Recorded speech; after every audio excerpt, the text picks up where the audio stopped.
welcome to Pakistan Today from our Islamabad studio. I'm Chris Taylor. Iran's Foreign Minister Abbas Araghchi says Tehran remains committed to building sustainable and constructive relations with Saudi Arabia despite continued regional tensions. Speaking to Iranian media, Araghchi said Iran does not seek war, but would respond decisively to any act of aggression. He claimed Iran had successfully resisted pressure from what he described as the world's strongest military power over a 40-day period, calling it evidence of national resilience. Araghchi also accused the United States and Israel of using United Arab Emirates territory against Iran, saying Tehran possesses documented evidence, while adding that relations with the UAE have suffered because of its ties with Israel.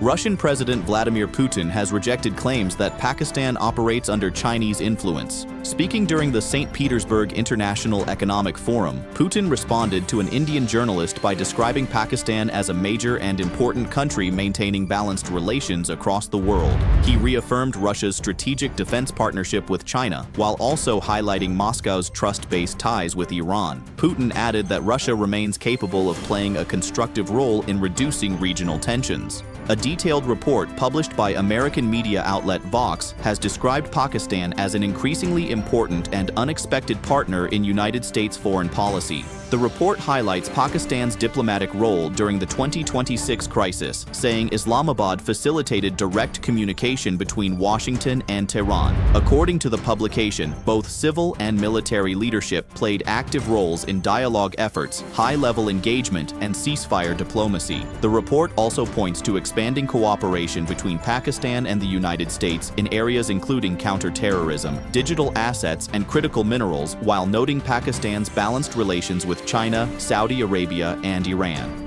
Interior Minister Mohsin Naqvi has reaffirmed Pakistan's commitment to global peace and stronger regional security cooperation. Speaking at the Shanghai Cooperation Organization Interior Ministers meeting in Bishkek, Naqvi called for joint action against terrorism, cybercrime, narcotics trafficking, and terror financing. He warned that criminal networks increasingly misuse digital platforms and artificial intelligence technologies. The minister also highlighted Pakistan's sacrifices in the fight against terrorism and called for enhanced intelligence sharing mechanisms among SCO member states. Turning now to domestic politics, campaigning for the Gilgit-Baltistan Legislative Assembly elections ends tonight ahead of polling on Sunday. More than 1,300 polling stations have been established across 24 constituencies for nearly 958,000 registered voters. For more on preparations in the region, we go to Adam Khan in the northern areas. Election authorities say logistics and security arrangements are now entering their final phase ahead of voting day. Police officials report that more than 600 political events have taken place peacefully since May, with additional personnel deployed at sensitive locations. Officials insist the overall security situation remains stable and under control. Voters across the region are expected to head to polling stations on Sunday, amid tight monitoring and coordination between civil administration and law enforcement agencies.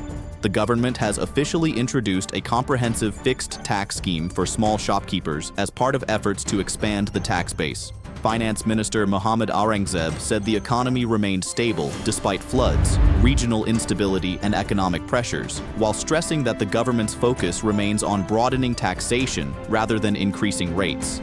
State Minister Bilal Azharkayani said the new system applies to businesses with annual turnover up to 20 crore rupees. He added that traders will receive FBR-issued identification plates featuring secure QR codes for digital verification.